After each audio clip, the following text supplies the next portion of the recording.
The emergency room doors slid open just after 3 a.m. I looked up from the chart I was reviewing to see several military vehicles pulling up to the ambulance bay. Their arrival was fast, but professional. 6 soldiers got out first, and they quickly secured the area around the entrance. Then, a stretcher was carefully unloaded, surrounded by medics who were calling out medical terms and vital signs that all pointed to one very clear fact. Someone important was in very bad shape. Our hospital administrator, Mr. Harris, appeared right next to me, his face visibly pale. "Dr. Hayes," he said, his voice quiet. "We have a VIP patient coming in. He has a gunshot wound to the chest and significant bleeding. He's asking for our best cardiac surgeon." I was already walking toward the trauma bay. My thoughts began to organize themselves, shifting into that specific, clear focus that had helped me become one of the most respected cardiac surgeons on the East Coast. "How long has he been down?" I asked. 18 minutes, Harris replied. "They managed to keep him stable during transport, but he's in critical condition." The stretcher came through the doors at a run. My eyes immediately went to the injury. It was in the upper left part of his chest, near the heart. It was a survivable wound, but only if we treated him quickly. But then my eyes moved up to the patient's face, and for a second, the whole world seemed to stop.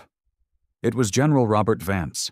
I'd seen his face on the news, in articles, and at government hearings. He was the man whose voice I still heard in my nightmares after 15 years. He was the man whose orders had led directly to my father's death. Our eyes met for a long, strange moment. I saw the recognition on his face, followed by shock, and then something else. It looked like fear. His hand, shaking, reached up and grabbed the arm of one of the medics. "Wait," he whispered, his voice weak and fading. I need to speak with—" "Sir, you need surgery right now," the medic said, cutting him off. "This is Dr. Anna Hayes. She's the best cardiac surgeon in the hospital. She's going to save your life." I watched the general's expression change. He knew exactly who I was. He understood the impossible situation we were both in. His life was now in the hands of the daughter of the man who had died because of his command. "Dr. Hayes," he managed to say, a little blood on his lips. I didn't know you were—" "General Vance," I said, my voice sounding much calmer than I felt. The shock was turning into a cold, heavy feeling in my stomach. "My name is Dr. Hayes. I'm the cardiac surgeon on call. I am going to do everything I can to save your life. And when you are stable, we are going to have a discussion about Colonel James Hayes, my father." I couldn't feel my own hands as I began to scrub in for the surgery. I had gone through 15 years of medical training, spent thousands of hours in operating rooms, and saved more lives than I could count. None of it had prepared me for this moment. The man on that operating table had given the direct order that sent my father's unit into an ambush in Afghanistan. It was supposed to be a routine patrol, but it turned into a complete massacre. That mission left me without a father when I was just 17. And now, I was the person who was supposed to cut him open and fix his heart. "Dr. Hayes." My surgical resident, Dr. Ben Carter, came up next to me at the scrub sink. "Are you all right? You look a little pale." "I'm fine," I said. The lie was automatic. "What's the general's current status?" "He's stable for now, but just barely," Ben said. "The bullet is lodged near his left ventricle. One wrong move, and—" "I know the anatomy, Dr. Carter," I said, my voice coming out sharper than I'd intended. I took a breath and softened my tone. "Sorry, it's been a long night. Let's get in there." The operating room was already prepped and ready when we walked in. General Vance was unconscious on the table. His chest was exposed, and a ventilator was breathing for him. Without his uniform, his medals, and his air of authority, he looked surprisingly human. He almost looked forgivable. Almost. I took my place at the table, scalpel in hand. My team waited for me to give the word. There were 2 surgical nurses, an anesthesiologist, Dr. Carter, and a perfusionist standing by with the heart-lung machine. They were all here, ready to save the life of a decorated war hero. None of them had any idea what I knew. "Scalpel?" I said. My voice was steady. My hand was steady. All those years of training were taking over, pushing down the part of my brain that was screaming at me to just let him die. I made the first incision. Blood appeared, but it was controlled and expected. I worked in a careful, methodical way, moving through the tissue to expose the chest cavity and access the pericardium, the sac around the heart. The bullet was, in fact, lodged dangerously close to the ventricle. Removing it was going to require absolute precision, speed, and control. "His pressure is dropping," the anesthesiologist announced. "Systolic is down to 80. "Increase his fluids and start a dopamine drip," I ordered. My hands were moving on their own now, clamping blood vessels, controlling the bleeding, and working my way toward the bullet. This was all muscle memory, a trained response. I was Dr. Hayes, the surgeon, not Anna Hayes, the daughter. But then I saw it clearly. The bullet wasn't just near the heart. It was positioned in a way that seemed deliberate. Whoever had shot General Vance hadn't been trying to kill him instantly. It felt more like they were sending a message. "Dr. Hayes," Dr. Carter said, leaning in closer. "That trajectory? That doesn't look like a standard combat injury." "No," I agreed, quietly. "It's not." I carefully extracted the bullet and dropped it into the specimen tray, where it made a small metallic sound. The general's tuam. Blood pressure began to stabilize. I started to repair the damaged tissue. Every suture I placed was precise, every movement calculated. The thought occurred to me again. I could let him die, right here, right now. A small slip of my scalpel. An unavoidable complication. No one would ever question it. Heroes died on operating tables sometimes, even when doctors did their best. My father's face flashed in my mind. I remembered his laugh and the way he used to lift me up onto his shoulders. I remembered the last time I ever saw him, in his uniform, when he promised me he'd be home in 6 months. He never came home. And this man, the one bleeding on my table, was the reason why. "Dr. Hayes?" The circulating nurse's voice cut through my thoughts. "The general's aide is outside. He says it's urgent. Something about the shooting not being random." I didn't look up from my work. "Tell him to wait." "He says the general was investigating something," the nurse pressed. "Something about old missions that got people killed." My hand stopped moving for just a single second. It was just long enough for Dr. Carter to notice. "Dr. Hayes?" I went back to suturing. "Tell the aide I will speak with him after the surgery.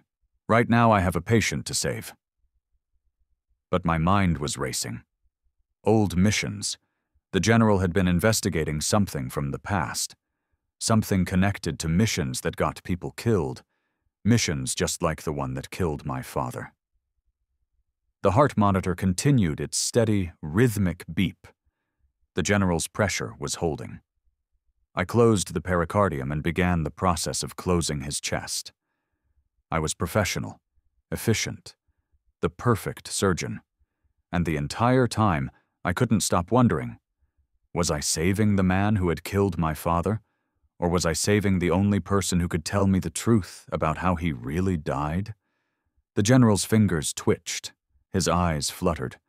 He was starting to come out of the anesthesia too early. It was likely a reaction to the drugs or a complication from the stress his body was under. His lips moved, trying to form words I couldn't hear. I leaned closer, acting purely on instinct. His voice was barely a whisper, slurred from the sedation. "James Hayes," he managed to say. "He didn't die in combat." The words hit me so hard I almost took a step back. My blood felt cold. The steady beep of the heart monitor seemed to be the only sound in the entire world. "Keep him under," I snapped at the anesthesiologist. "He's not ready to wake up." But it was too late. I had heard him, and the general knew I had heard him. My father hadn't died in combat. That meant that everything I had been told for the last 15 years was a lie. I finished the rest of the surgery on complete autopilot.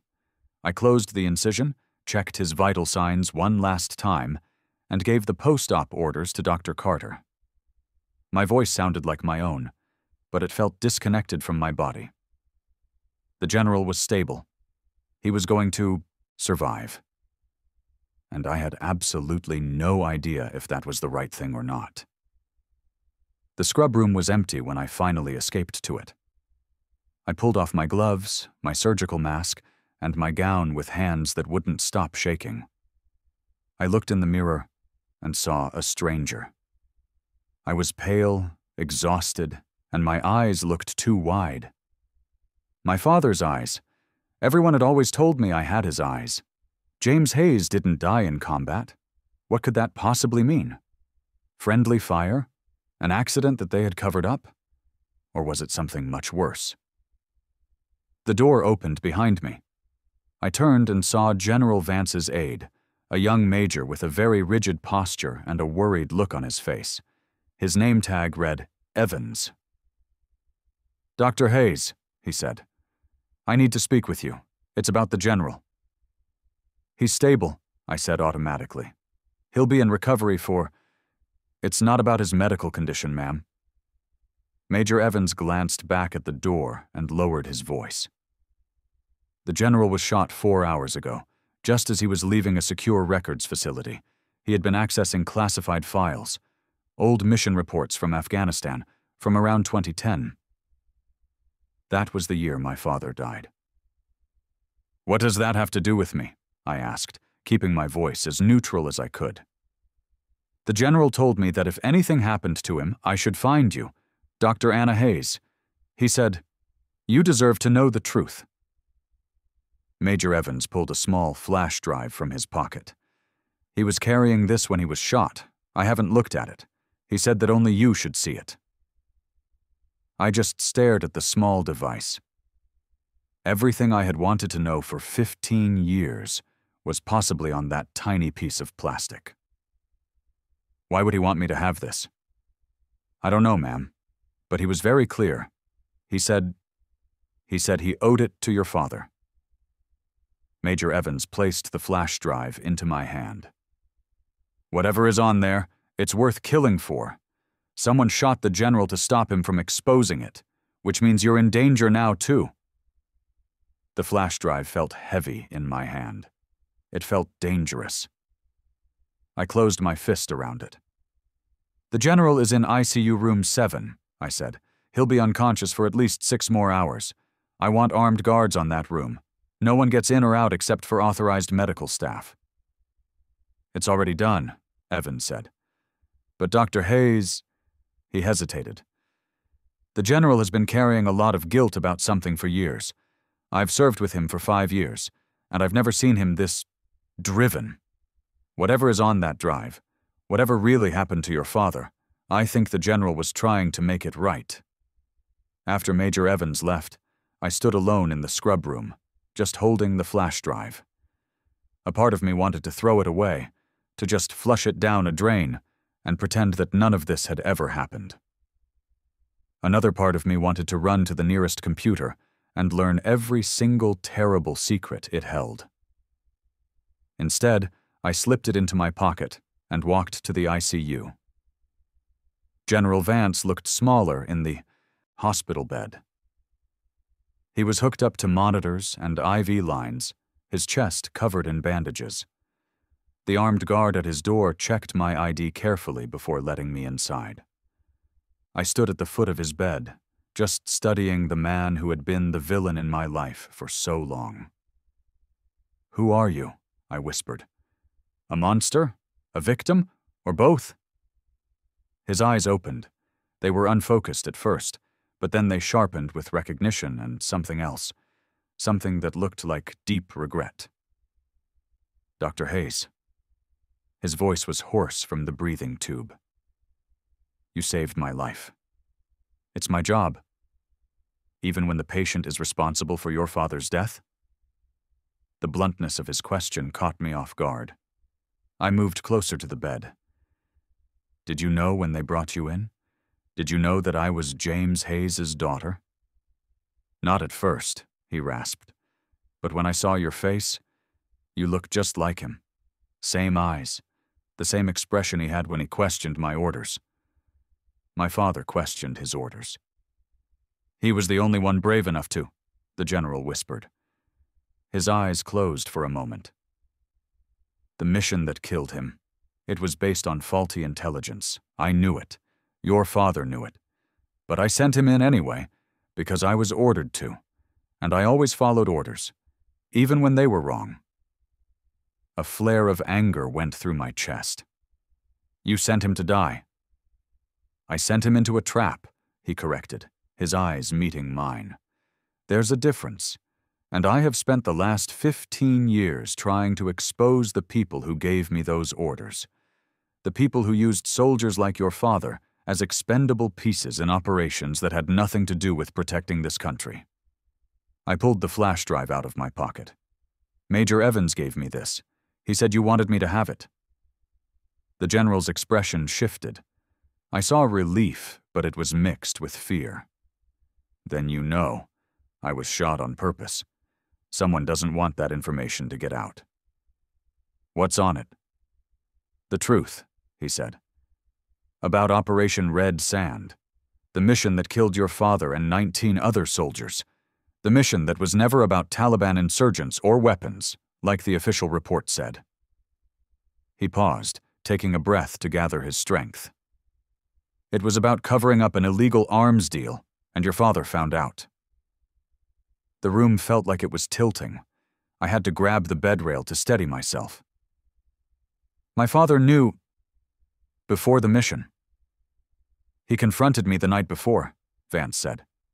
He told me he had found evidence. I tried to stop the mission. I tried to pull the plug, but I was overruled by people much more powerful than me. His voice broke. Your father went anyway. He said someone had to document what was really happening. He was going to blow the whistle when he got back. But he never got back, I said, my voice flat. No, because someone made sure the mission went wrong. They made sure there were no survivors to tell the truth. They made sure Colonel James Hayes and his evidence died in that valley.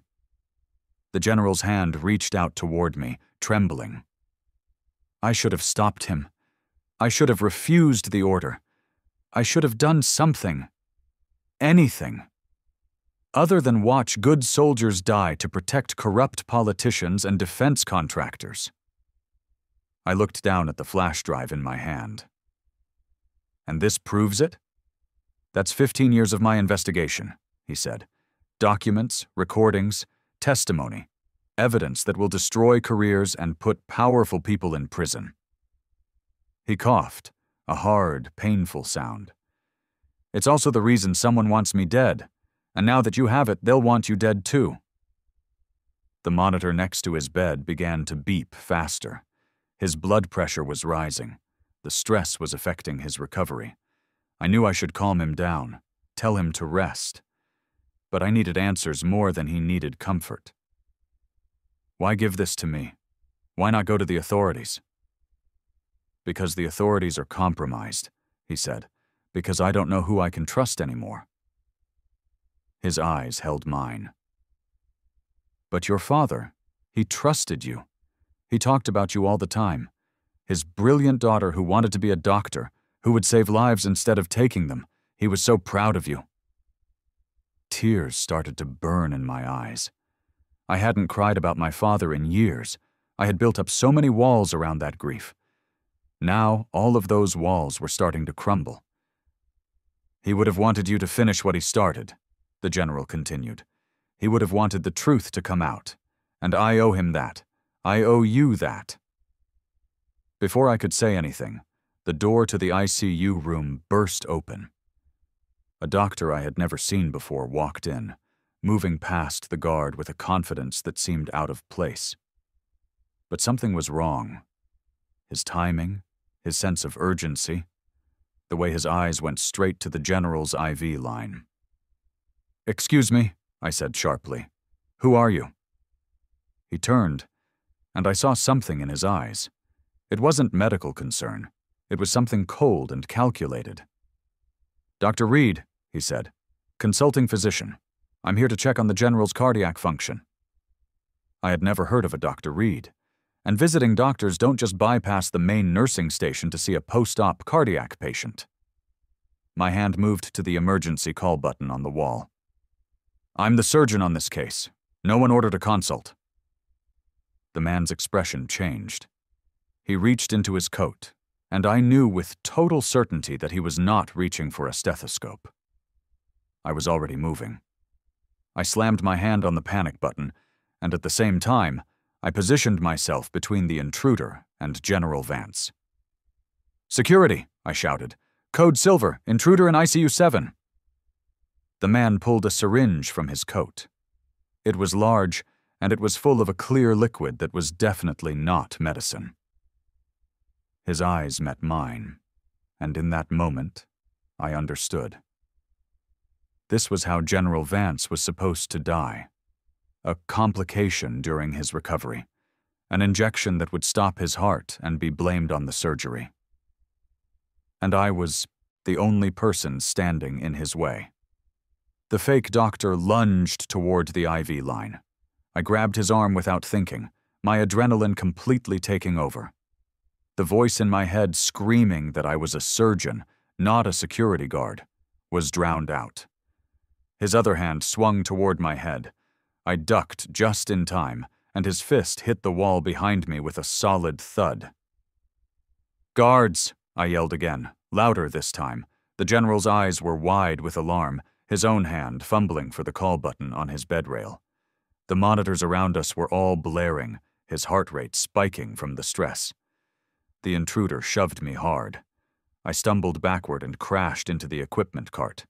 Instruments scattered across the floor. He was at the IV line now, the syringe raised. I saw the label on it. Potassium chloride. It was enough to stop a heart in seconds. It was the kind of murder that would look like natural causes if you didn't know what to look for. I grabbed the first thing my hand could find. It was a metal IV pole. I swung it with all my strength, like a baseball bat. It connected hard with his shoulder. He grunted in pain and staggered, and the syringe fell from his hand, rolling across the tile floor.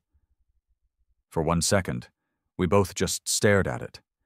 Then we both lunged for it. I got there first. My fingers closed around the cold plastic just as his hand grabbed my wrist. He was much stronger than me, clearly trained. He wrenched my arm backward, and a sharp pain shot through my shoulder. But I held on. I held on tightly because I knew that if I let go, the general would die, and the truth that my father had died for would die right along with him. The door burst open. The armed guard rushed in, his weapon drawn, followed by 2 more security officers. "Freeze! Hands up!" The intruder let go of me immediately, raising his hands in surrender. But his eyes, cold and assessing, were locked on mine. They held a clear promise. This isn't over. Security cuffed him and led him out of the room. The ICU suddenly erupted into a kind of controlled chaos. Nurses rushed in to check the general's vitals. Supervisors were demanding explanations, and the on-call attending physician arrived to see what had happened. I just stood in the corner, still clutching the syringe. My hand was shaking so hard the liquid inside was sloshing back and forth. This was the evidence of an attempted murder. All of it was connected to whatever was on that flash drive, still burning a hole in my pocket. Mr. Cole, the head of security, approached me carefully. "Dr. Hayes, are you injured?" "I'm fine," I said. It was another lie. I was not fine. I had just been in a fight with an assassin inside my own ICU. Nothing about this was fine. The man we apprehended isn't in our system, Cole said. He had no hospital credentials, no ID, just a fake badge. And this... He gently took the syringe from my trembling hand. We'll run tests on it, but I'm guessing it's exactly what you think it is. Potassium chloride, I said, my voice sounding distant. Enough to cause a fatal cardiac arrest. It would have looked like a post-surgical complication. Cole's expression darkened. Someone wants the general dead badly enough to infiltrate a hospital to try and kill him, which means they might try again. He paused, looking at me. It also means that anyone who is protecting the general is now a target. That includes you. I looked over at General Vance. He was still alive, thanks to pure luck and my own instincts. He was watching me with an expression I couldn't quite place. It was gratitude, but also deep concern. Dr. Hayes needs protection, he said, his voice weak but firm. Major Evans, get her a security detail, now. Sir, I don't need... Yes, you do, he cut me off. They failed to kill me, so they'll try to get the evidence instead, and they'll assume I gave it to you. His eyes bored into mine. Did I? In a room that was suddenly full of people, security, nurses, other doctors, I couldn't answer him honestly. But he saw the answer in my face. He saw the truth. His expression settled into something that looked like resignation. Then you're in more danger than I am. Mr. Cole was already on his radio, calling for more security. The ICU supervisor was organizing a full lockdown of the unit. Everything was moving fast, but all I could think about was the flash drive in my pocket and the weight of 15 years of secrets. Major Evans appeared at my side, his face grim. The intruder isn't talking, but we got an ID through facial recognition. He's former Special Forces, dishonorably discharged 5 years ago. His last known employment was with a private security firm called Aegis Tactical Solutions. The name hit me like a physical punch. Aegis Tactical Solutions. They had been all over the news a few years ago for corruption charges, but the investigation had mysteriously vanished. They had been looked at for illegal arms deals and bribery. Nothing ever stuck. They had too much money and too much political influence. Aegis, the general said quietly from the bed. Of course. You know them? I asked. They were the ones behind Operation Red Sand, he said. They were the ones who gave me the faulty intelligence that sent your father to his death. And they're the ones who have been covering it up for 15 years. His hand clenched into a fist. And now they know I have proof. Had proof, Major Evans corrected gently. They think you gave it away before they could stop you. Every single person in the room turned to look at me. I could feel the weight of their attention, their unspoken questions. Did the general give Dr. Hayes the evidence? Is she carrying it right now? Is she the next target? I need to make my rounds, I said abruptly. I have other patients to check on. Mr. Cole stepped forward.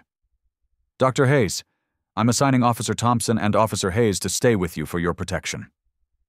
I'm a cardiac surgeon, not a witness, I argued. I don't need protection.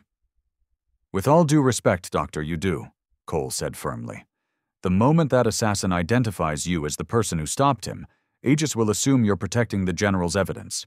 They will come after you next. His tone made it clear this wasn't a negotiation. 2 officers, 24/7, until this is resolved. I wanted to protest more, but the adrenaline was fading and my hands were shaking again. The reality of what just happened was sinking in. Someone had tried to commit murder in my hospital. Someone backed by a multi-billion-dollar defense contractor.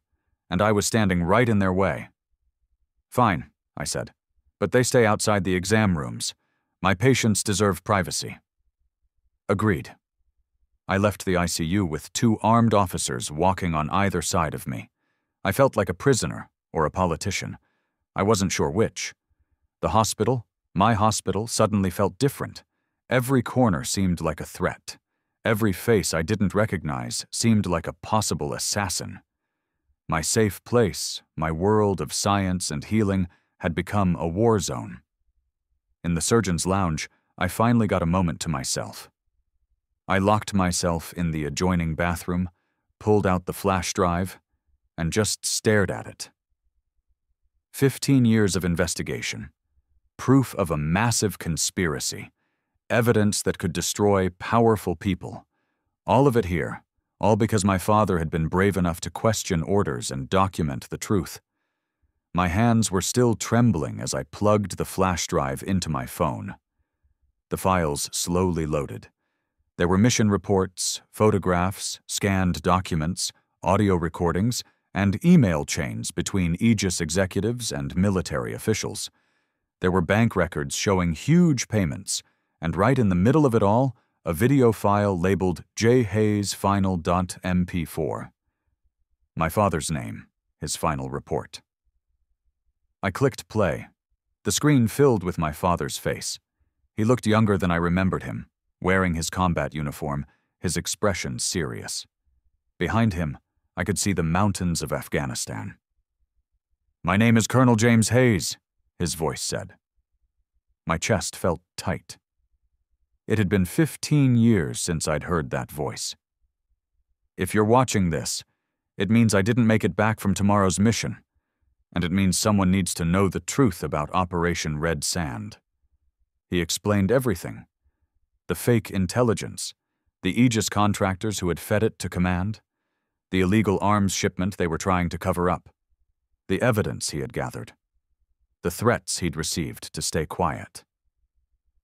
"I'm going on this mission anyway," my father said, looking right at the camera. "Because someone has to document what's really happening. Someone has to stand up and say this is wrong."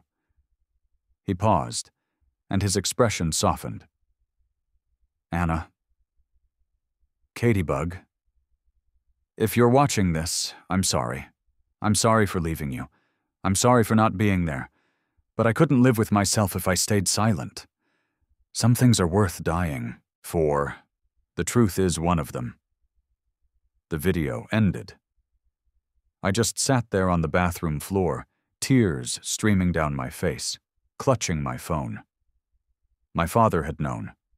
He had known the mission was a trap, that it would probably get him killed.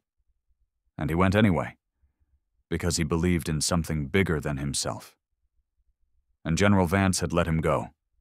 He had watched my father walk into that trap and had done nothing to stop it. A knock on the door made me jump. "Dr. Hayes? You okay in there?" It was Officer Thompson, one of my guards. I wiped my eyes, took a deep breath to steady myself, and opened the door. "I'm fine, just needed a moment." But I wasn't fine. I was holding evidence that could destroy extremely powerful people. I was the daughter of a man who had been murdered for telling the truth, and I was the surgeon who had just saved the life of the man who sent my father to his death. Nothing about this was fine. My phone buzzed. It was a text from an unknown number. "We know what you have. Give it back and we'll let you live." I showed the text to Officer Thompson. His face hardened. "We need to get you somewhere secure. Now." "I have patience," I started to say. "Your patients will be fine with the other surgeons," he said. "You won't be fine if you stay here." He was already on his radio, calling for backup, arranging for a secure transport. But as we started walking through the hospital corridors, past the ER and the surgical wing, I realized something. I couldn't run. Not from this. My father hadn't run when he learned the truth about Operation Red Sand. He documented it, he reported it, and he died for it. If I ran now, if I let them scare me into silence, then his death would mean nothing. I stopped walking.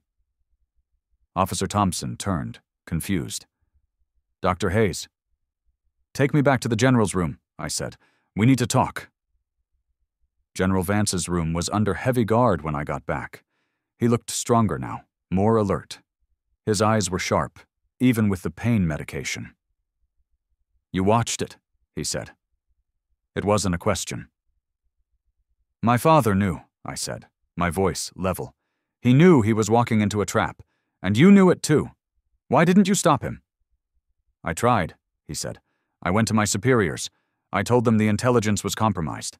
They told me to follow my orders." He shifted in the bed, wincing in pain. "Your father was the bravest man I ever commanded. He went anyway because he knew someone had to expose the truth." "And you've spent 15 years trying to finish what he started," I said.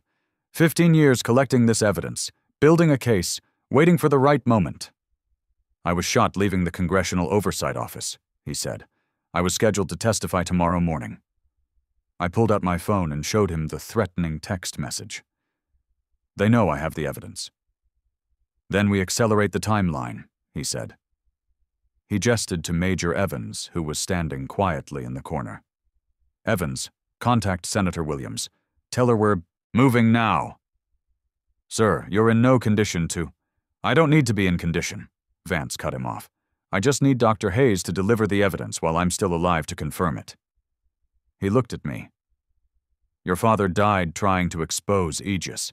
I've spent 15 years trying to honor that, but I can't finish this alone." Outside the room, we heard footsteps, a lot of them moving fast. Officer Thompson's hand went to his weapon. The door burst open. It wasn't an assassin. It was hospital security, and their faces were urgent. "We have a situation," the lead officer said. "3 armed men just entered the building through the loading dock. They're heading this way." Major Evans drew his sidearm. "Lock down the floor, now!" But the general was already shaking his head. "They're not here to kill me, not yet. They're here for the evidence." His eyes locked on mine. "Which means they're here for Dr. Hayes." The hospital's main alarm system blared to life. It was a lockdown protocol. All entrances were being sealed, elevators frozen, and staff and patients were told to shelter in place. But I knew it wouldn't be enough. Aegis had sent professionals. They would find a way to us. "We need to move her," Major Evans said, already on his radio, coordinating with the security team. "Get her out of here through the service tunnels." "No," I said.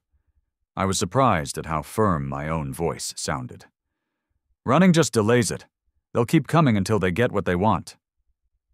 "Then we give them what they want," the general said, "but not the way they expect." He laid out a plan quickly. We would upload all the evidence to 3 separate secure servers, one to a major news outlet, one to the congressional office, and one to a law firm that specialized in whistleblower cases. Multiple copies, so destroying one wouldn't matter. Then, we would broadcast the fact that the information was already out, that it was beyond Aegis's reach. "Once it's public, killing us becomes pointless," he explained. "The damage is done. The investigation will start, whether we're alive or dead." "How long will it take to upload everything?" I asked Major Evans. 20 minutes, if the hospital's network holds up," he said, already typing on his tablet. "But we need to buy that time." We heard the sound of gunfire from somewhere on a lower floor. We heard screaming. The 3 armed men were not being subtle. They were counting on the chaos to get to us. I looked at the general, at Major Evans, and at the 2 officers guarding our door. "You need me alive to identify where the evidence is," I said. "So, I'm the bait." Before anyone could argue, I kept going. "I'll go to the surgical floor, to my office. It's a public space, there are cameras everywhere, and security is close by. They'll follow me there. That will give you the time you need to upload the files." "That's suicide, Doctor," Major Evans said flatly. "It's the only play we have," I said. I pulled out my phone, which still had the drive connected, and handed it to him. "The files are all here. Everything my father collected, everything the general added. Get it uploaded. Make it count." The general grabbed my hand. His grip was surprisingly strong. "Your father would be proud of you." "My father got himself killed," I said, managing a small, shaky smile. "I'm trying not to repeat that mistake. But if I don't make it, make sure everyone knows why he died. Make sure it meant something." I walked toward the door before I could second-guess myself. Officer Thompson moved to follow me. but I shook my head. Stay with the general. He's the one who can testify. The hospital corridors felt surreal. They were half in lockdown, half in normal operation. Nurses were trying to calm down patients. Doctors were trying to continue their rounds despite the chaos. Life and death were just continuing on, regardless of the conspiracy playing out in the hallways. I reached my office on the surgical floor, locked the door, sat down at my desk, and waited. My phone, which was now with Major Evans, was uploading 15 years of evidence. My father's final words, the general's entire investigation, everything that would bring Aegis Tactical Solutions down. 3 minutes passed, then 5, then 10. Then I heard footsteps outside my door. They were slow, deliberate, professional. The door handle turned. It was locked. A voice called from the other side. "Dr. Hayes, we just want to talk." "Then talk through the door," I called back. "This can end peacefully," the voice said. "Give us what the general gave you and everyone walks away." I actually laughed, though it sounded shaky. "You mean everyone except my father? And except the 19 other soldiers who died in Operation Red Sand? Except everyone who knew the truth?"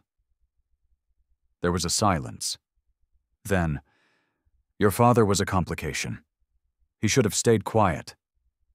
Rage flooded through me. "My father was a hero. He died exposing your company's corruption. He died because he was doing the right thing." "The right thing got him killed," the voice hardened. "Last chance, Dr. Hayes. The evidence or we're coming in." I checked my watch. It had been 15 minutes since Evans started the upload. 5 more minutes. I just needed 5 more minutes. "Come on in," I said.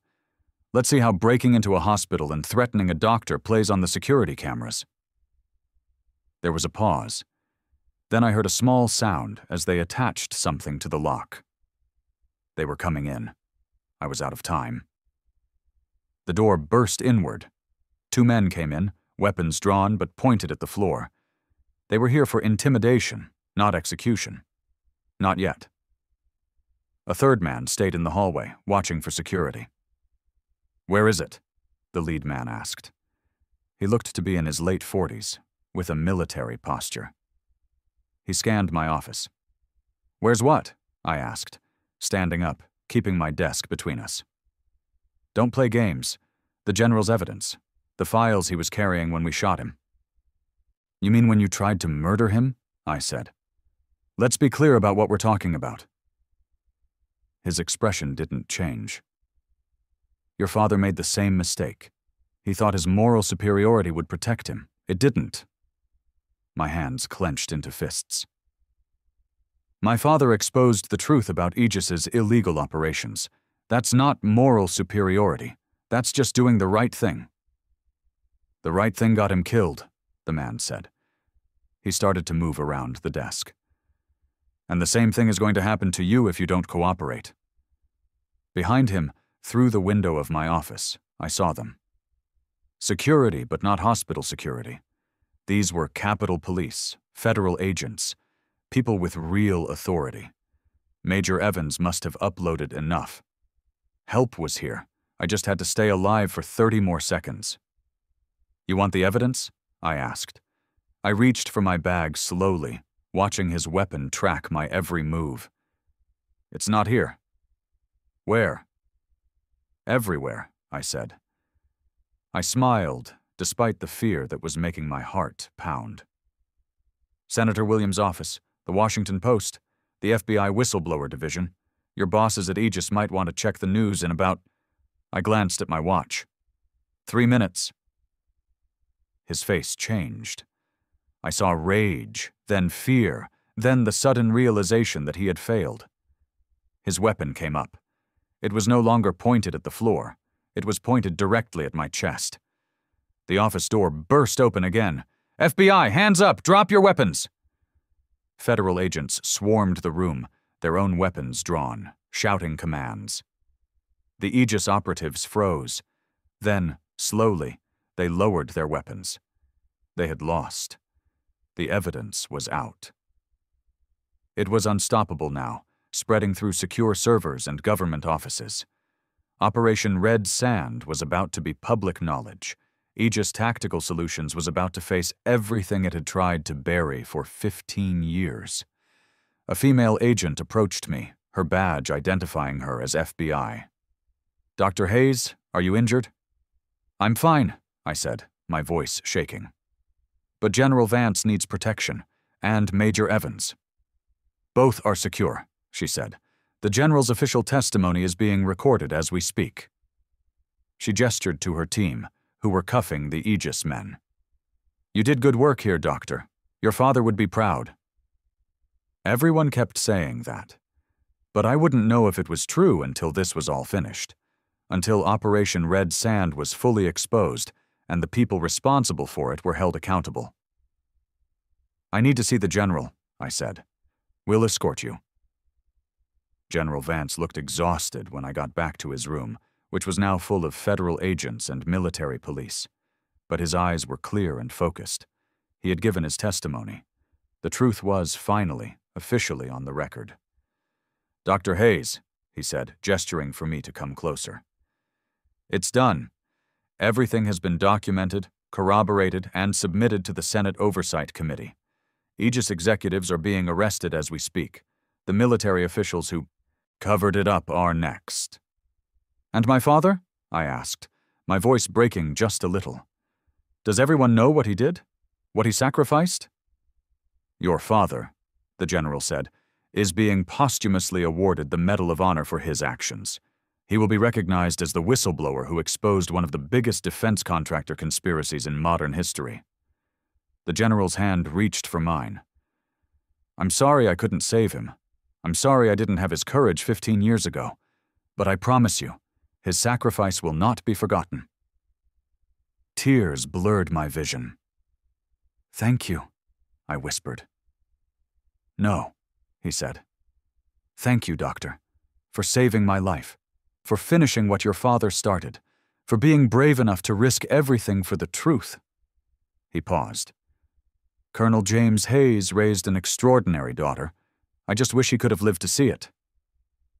Major Evans appeared with an iPad. "General, you need to see this." The screen was showing a live news report.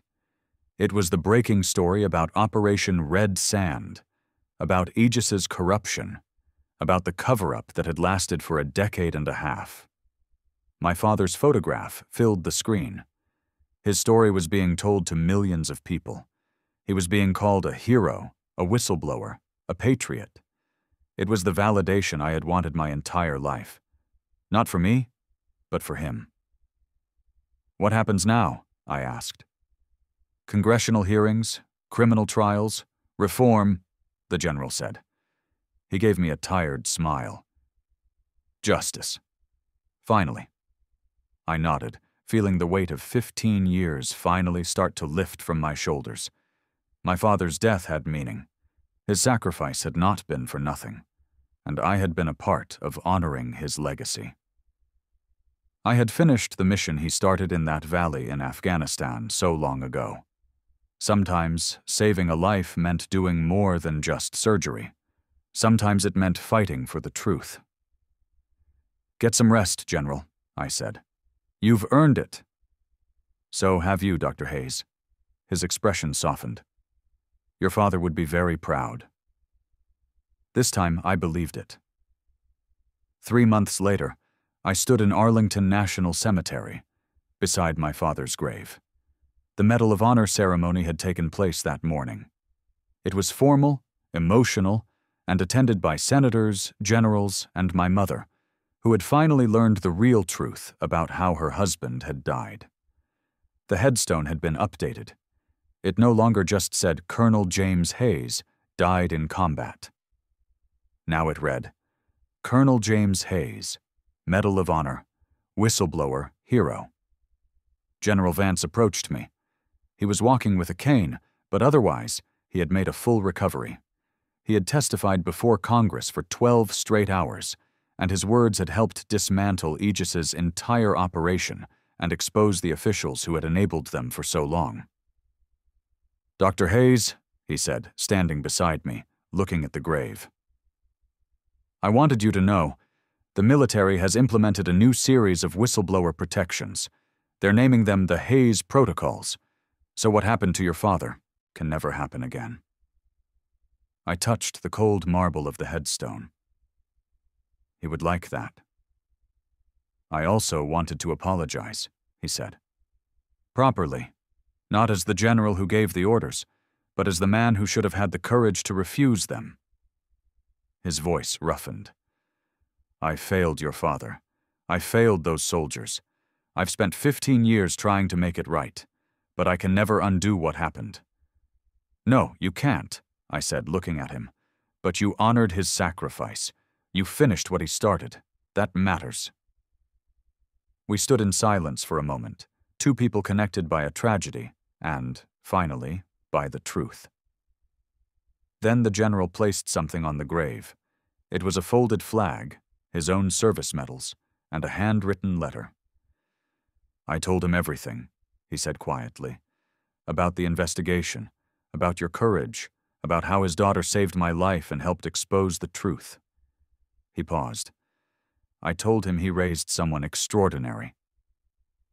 Fresh tears came to my eyes. Thank you. No, Dr. Hayes, he said.